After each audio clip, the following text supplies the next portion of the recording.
दुनिया का काम बड़ा निराला है। जिस चीज से मुंह मोड़ो वो तुम्हारी वबाल हो जाता है। मुझे पता था अगर मौला हुसैन समझ ले कि ये ज़ुहैर इब्न कैन का काफिला है तो मुझसे दस्तबरदार न होगा। क्या आसमान टूट गया, शक्ल कमर हो गया है, या सूरज को मौत आ गई? शायद कोई वाजिब काम होगा जब ही कासिद को भिजवाया है। वाजिब काम? उनका वाजिब ये होगा कि उनकी दावत को कबूल करूं और उनके साथ कूफा जाऊं। अगर बुलाते हैं तो कबूल मत करना, माजरत कर लेना। कह 2000 तरह के मशगले हैं तुम्हारा माल लावारिस है और तजारत ठंडी है। मैं उनके साथ कूफे नहीं जा सकती। नहीं दुल्हन, न जाना बेहतर है बनिस्बत ये कि मैं माल और तजारत का बहाना करूं। मेरी जगह जा नमाज पर ही ठीक है। तिजारत करता हूं और नमाज पढ़ता हूं। खुद को उम्र के इस हिस्से में उस झगड़े में मुलविस नहीं करना चाहता जो दुनिया और आखिरत के नुकसान का बाइस है। ज़ुहैर, फर्जंदे रसूल ने तुम्हें बुलाया है। खुदा की कसम न जाकर तुम अपने आप पे जुल्म कर रहे हो। दुल्हन, मैं उसी दिन से अपनी तलवार को अलविदा कह चुका हूं जिस दिन उम्मत रसूल में फितना शुरू हुआ। कसम खाई है कि जब तक मुसलमान के सामने खड़ा है मेरी तलवार नयाम में ही रहेगी। मैं अपनी तलवार से किए हुए अहद को तोड़ नहीं सकता। मौला हुसैन के साथ हो जाना यानी उस जंग में कूद जाना जिसका खुदा ही जानता है कैसा बुरा अंजाम है। तुम एक ही बात को लिए हुए क्यों बैठे हो ज़ुहैर? किसने कहा अपनी तलवार से किए हुए अहद को तोड़ दो? किसने कहा कि मौला हुसैन के साथ कूफे चले जाओ? ये बेअदबी के फर्जंद रसूल के बुलावे को ठुकरा दो और उनकी बात सुनना तक गवारा न करो। कहीं डर तो नहीं गए हो? किस चीज से डरूंगा? मुझे क्या पता। ये सारे बहाने डर की निशानियां हैं। तुम्हें मौला हुसैन का तुमसे जान मांगने का डर है या माल मांगने का खौफ? अपनी इज्जत की फिक्र करो ज़ुहैर। जब लोग सुनेंगे कि मौला हुसैन ने ज़ुहैर को बुलाया था और ज़ुहैर नहीं गया तो लोग तुम्हें कमज़ोर दिल और डरपोक कहेंगे। कल से तमाम ज़ुबानों और महफिलों का विर्द बन जाओगे तुम। आज के बाद अगर किसी डरपोक की मिसाल देना चाहेंगे तो चूहे की जगह ज़ुहैर इब्न कैन की मिसाल देंगे।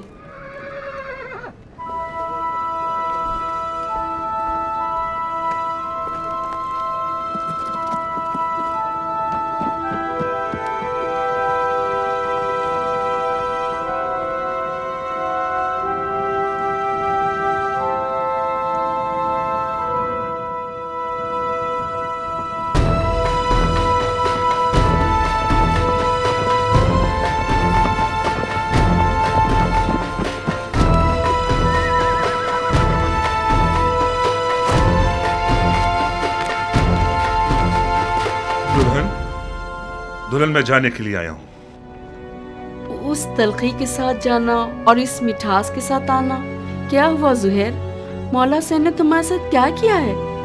मैं मौला हुसैन के साथ जाऊंगा। तो फिर तुम्हारे माल का क्या होगा? तुम्हारी तिजारत ठंडी रह जाएगी। सब कुछ तुम्हारा दुल्हन। मेरी सारी दुनिया तुम हो। मेरे पास माले दुनिया से जो कुछ भी है वो तुम्हें बख्श रहा हूं। तुम्हें तलाक दे दूंगा ताकि मेरे बाद तुम्हें कोई तकलीफ ना हो।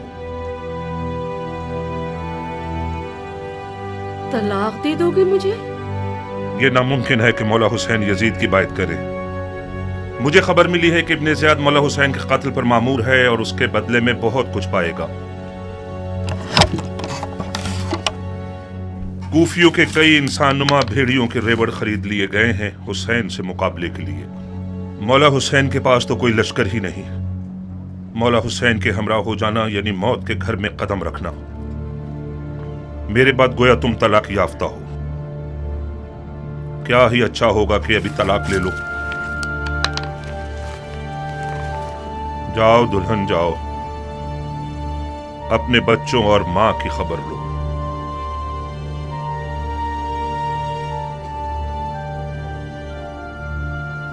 बच्चे और माल तुम्हारे बगैर मेरे किस काम के हैं? दुल्हन, मौत हर जानदार का मुकद्दर है। आज ना मरूं तो कल या परसों तो मरूंगा। मौत पर सब्र करना चाहिए, चूंचरा नहीं। तुम्हें तो मौला हुसैन के पास जाने से ही इनकार था। मैंने भेजा था तुम्हें। क्या ये इंसाफ है कि अकेले चले जाओ? मुझे ये रिहाई तुम्हारे तो फेल मिली है दुल्हन। खुदा की कसम, अगर औरतों पर जहाद वाजिब होता तो हम एक साथ मिलकर मौला की रकाब में जाते। मौला हुसैन के अहले हरम भी हैं जुहैर। काश ना होते दुल्हन। मौला की सारी मजलूमियत उनके बाल बच्चों का होना है। तुम क्यों आना चाहती हो? जिद मत करो दुल्हन, जैसे ही तुम्हें तलाक दे देगा फिर इख्तियार तुम्हारा अपना है। दुल्हन, खुदा गवाह है कि ये तलाक आशिकों की तलाक है। इसके अलावा कुछ और मत समझना। अच्छा हुआ दुल्हन, अब तुम पुरसकून होकर मौला हुसैन की हम सफर बन सकती हो। नवी मुहर्रम की शब थी कि मौला ने काफिले वालों पे एहतिमाम हुज्जत कर दी और फरमाया, मैंने तुम लोगों से अपनी बैयत उठा ली। जो भी रुके वो ये जान ले के कल मारा जाएगा। बाज़ा साहब ने इजहार वफादारी किया।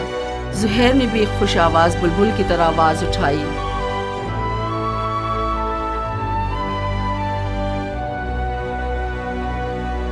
जब हम बरहक हैं तो फिर मरने से क्या डरना, क्योंकि हम रसूल खुदा के दीदार को जा रहे हैं।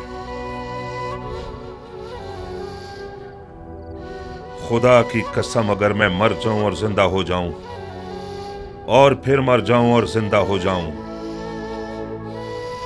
और इसी तरह 1000 बार मरूं और जिंदा हो जाऊं, आपको न छोड़ूंगा। मौला ने तमाम मशलें बुझवा दी ताकि जो भी चाहे चला जाए और रोशनी से न शर्माए।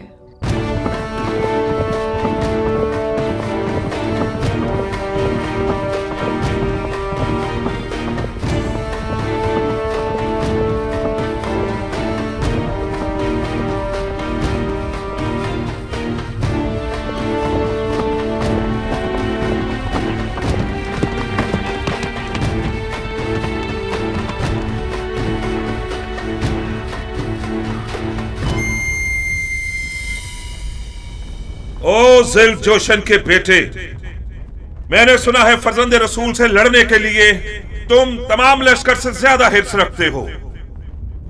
अगरचे तुम्हारा अमीर उमर साद रे की बादशाहत की आरजू में पर मार रहा है, मगर मैं जानता हूं कि दिल से हुसैन के खिलाफ लड़ने पर माइल नहीं है। ये तुम हो जो सबको भड़का रहे हो। मैं कहता हूं, खुदा से डरो। जिस भी वादे की उम्मीद पर इस जंग की आग को भड़काओगे, नुकसान ही उठाओगे। खुदा की कसम, दुनिया का मालो मकाम फानी है और बरोज कयामत रुसवाई के सिवा कुछ नहीं है। वाज बंद करो। तुम मैदान जंग में हो, मस्जिद के मिंबर पर नहीं। जबान चलाने के बजाय तलवार निकालो। हमारे लश्कर के पास इतना हौसला नहीं कि तुम्हारी ये बेहुदा बातें सुने। हाँ, तुम ठीक कहते हो। उन लोगों से बात करना फजूल है जिनकी तलवार उनके हाथों में मस्ती कर रही है। ए कूफे वालों, ये मैं हूं, ज़ुहैर इब्ने क़ैन बजली। तुम में से ज्यादातर मुझे जानते हो या मेरा चर्चा सुन ही चुके होगे। ताजिर हूं और दुनिया के माल से बेनियाज हूं। मैं रसूल खुदा की खिदमत में पेश रहा हूं और चारों खुलफा के अदवार में कई लड़ाइयां लड़ चुका हूं। तुम लोग ऐसी बदनसीब उम्मत हो जो अपने ही नबी खुदा के नवासे पर देख खींचते हो। मैं इससे बढ़कर कोई गुनाह नहीं जानता। ए इब्ने क़ैन, तुम तो आले अली से कोई मेलजोल ही नहीं रखते थे। तुमने अमीरुल मोमिनीन यजीद की बैत तोड़कर हुसैन की तरफदारी कैसे इख्तियार कर ली? बताओ। हाँ, तुम समझते हो हुसैन इराक का बादशाह बन जाएगा और तुम उसके वजीर आजम बन जाओगे? हाँ? फर्ज किया हम कोई ऐसा ख्याल रखते भी हों, मगर अब तो हालात हमारे हाथ से बाहर हैं। तुम कूफियों से पूछता हूं, इराक की बादशाही ज्यादा अजीज है या हमारी जानें? खुदा की कसम, हुसैन तुम्हारी दावत के सिवा किसी और गर्ज से इराक नहीं आए। उनकी कोई और नीयत नहीं सिवाय तुम्हारी हिदायत के, उनकी कोई आरजू नहीं सिवाय तुम्हारी रिहाई के। मौला हुसैन जुल्म करने वालों में कभी न थे, उन पर लगाए गए इल्जामात तोहमत के सिवा कुछ नहीं थे और यजीद की बैत कभी नहीं करेंगे। खामोश, सितमगर तुम हो और वो तुम्हारे बागी इमाम।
ए इब्ने जुल्जोशन, मैं फिलहाल पीछे हटने के हक में हूं। मेरे मौला हुसैन ने कसद नमाज किया है, मसलहत समझकर फिलहाल वक्ती तौर पर जंग रोक देते हैं। मैं भी अपनी नमाज पढ़ लूंगा और तुम भी कुछ सांस ले लो। इब्ने कैन, जब दोबारा मैदान में आओगे तो मैं खुद तुम्हारा गला काटूंगा, मोटी गर्दन को तोड़ दूंगा। काश एक बार मर्दानगी दिखाकर अपनी बात की लाज रख लो। मैं नमाज के बाद तुमसे लड़ने के लिए मैदान में आऊंगा। वादा खिलाफी करोगे तो कुत्ते से बदतर होगे। ज़हर ने नेज़ों और तलवारों के हिसार को तोड़ दिया और किसी परवानी की तरह नमाज इश्क अदा करने आ गया। गोया उस दिन ज़ुहैर का मुक़द्दर इतना हसीन था कि अपनी आखिरी नमाज आलम मलकूत में रिसालत मुआब के पीछे पड़े।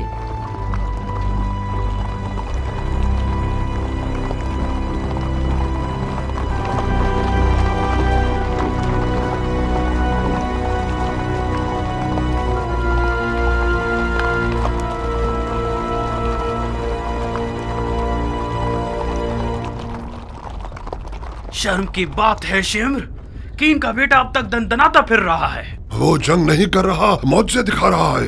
वो बिन बाप का न जाने कौन सा शेर का दिल रखता है। चीख मारता है तो लश्कर वाले अपने आप में नहीं रहते।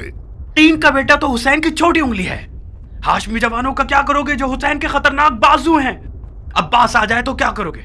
यकीनन अब्बास मैदान में आ जाए तो सबके सब उसे देखकर ही मर जाओगे। कोई बैद नहीं, अब्बास इब्न अली का सामना करने के लिए शेर का जिगर चाहिए। ये एक पर एक की जंग बहुत हो गई, जंग को तमाम करो। मैं कहता हूँ पूरे लश्कर के साथ खैमों पे हमला करके हुसैन के शर को मिटा दो। फिलहाल हुसैन ने नमाज का इरादा किया है। वो चाहते हैं कि हम जंग रोक दें ताकि वो नमाज अदा कर लें। पढ़ने दो शिमर, पढ़ने दो। बाद नमाज के उसका काम तमाम कर दो। क्या वाकई आप हुसैन को नमाज पढ़ने देना चाहते हैं? नमाज एक शरई फरीजा है बेटे, हम एक वाजिब फरीजे की अदायगी में मुमानियत नहीं कर सकते। तो फिर आप जंग हार चुके हैं। कैसे?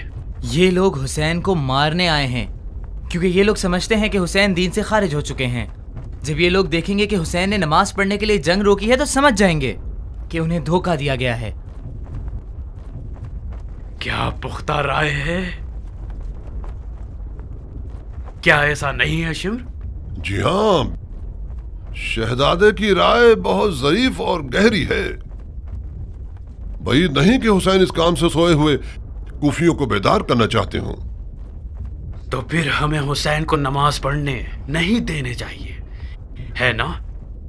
क्या अर्ज करूं, आप अमीर हैं और हम सिपाही।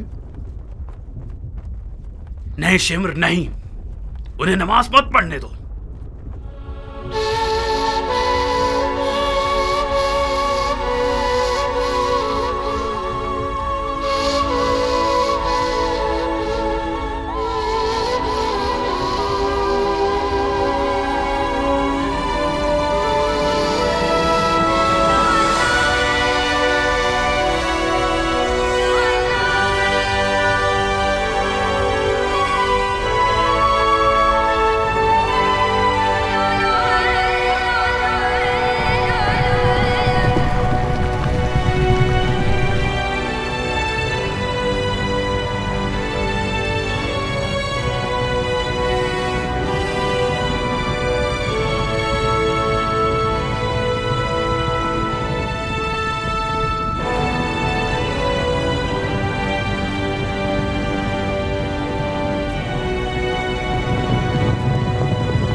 सुहेल लम्हे भर के लिए टिकना नहीं चाहता था।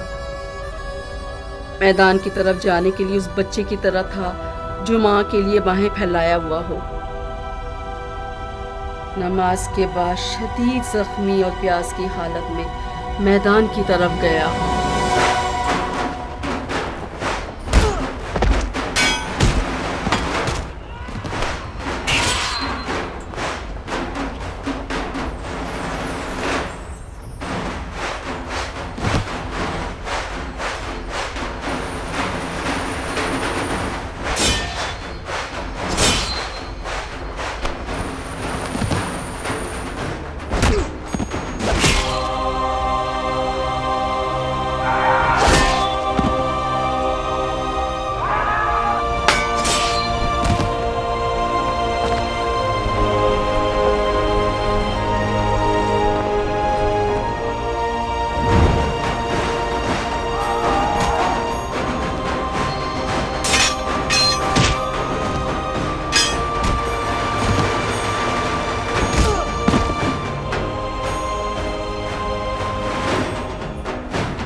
बाद में ज़ुहैर की मौला हुसैन से मुलाकात की।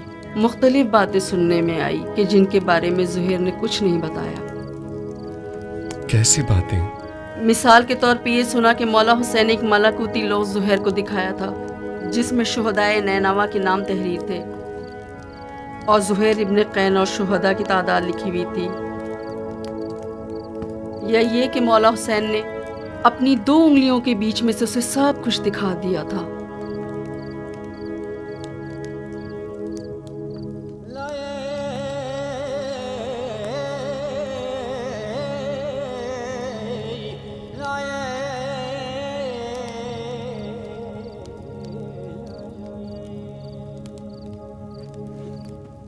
ज़हे नसीब ज़ुहैर के जो काफिला इश्क से पीछे न रहा। गम खाओ मुख्तार कि तुम काफिला इश्क तक न पहुंच सके। खुदाया क्या हिकमत है तेरी, क्या हिकमत है इस रह जाने और न पहुंचने में। मुख्तार वही जिसने हज़रत अली इब्न हुसैन को बीमार बना दिया ताकि शिया बगैर इमाम के ना रह जाएं। उसी ने तुम्हें कैदी बना दिया ताकि शिया मुंतकिम के बिना ना रह जाएं। तुम दस्ते इंतकाम में खुदा हो मुख्तार। तो फिर मक्का जाओ, रमी जमरा करो, खलील की पैरवी में अपने अंदरूनी बुतों को तोड़ दो और अपने जिस्म को आब जमजम से गुसल दो। आशूर के दाग खाने वाले दिल की तसल्ली चाहते हैं मुख्तार।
अहलन सहलन, खुशामदीद। ममनून हूं कि आपने इजाजत दी। तुम तो घर वाले हो मुख्तार। तुम्हारे मरहूम चचा मेरे बाबा अली और भाई हसन के काबिल एतमाद थे। आप लोगों की आले अली से मोहब्बत हमसे पोशीदा नहीं है। तुम्हारी मेरे करीब चचाजाद भाई मुस्लिम की मेजबानी और जो हिमायत तुमने उसे की और तुम्हारी असीरी की खबर मुझे तफसील से मिली है। तुम्हारी आंख का जख्म कैसा है? शुक्र खुदा, अब बेहतर हो रहा है। महफूज रहो इंशाअल्लाह। आपने मेरी इज्जत बढ़ा दी। क्यों तकल्लुफात में पड़ते हो मुख्तार? हम दोनों के सीनों में वो राज हैं कि हम मुद्दतों बैठकर दर्द दिल और हसरत कर सकते हैं।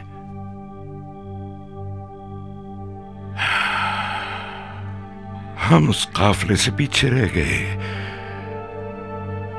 जो मलकूत की तरफ जा रहा था। मुझे यकीन है कि इस जुदाई में कोई हिकमत जरूर होगी। उसकी हिकमत इरादे के लंगड़े पैर हैं वसाक। आपको हक है कि मेरी सरजनिश करें। मैं तुम्हारी सरजनिश नहीं कर रहा बंदे खुदा, मैं तो अपनी बात कर रहा हूं। ये लंगड़े पैर बाइस हुए कि हम सफर बनता अपने मजलूम भाई हुसैन का। कट जाए पाँव, कट जाए पाँव, कट जाए पाँव।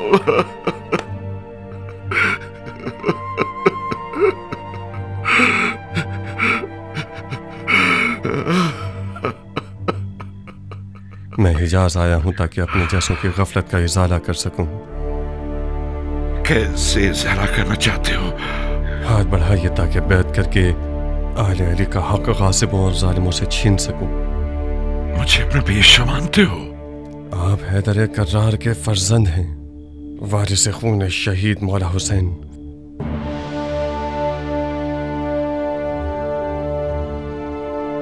खुदा जानता है कि मैं भी क़ल्बी तौर पर हजरत सज्जाद को अपना इमाम ज़माना मानता हूँ।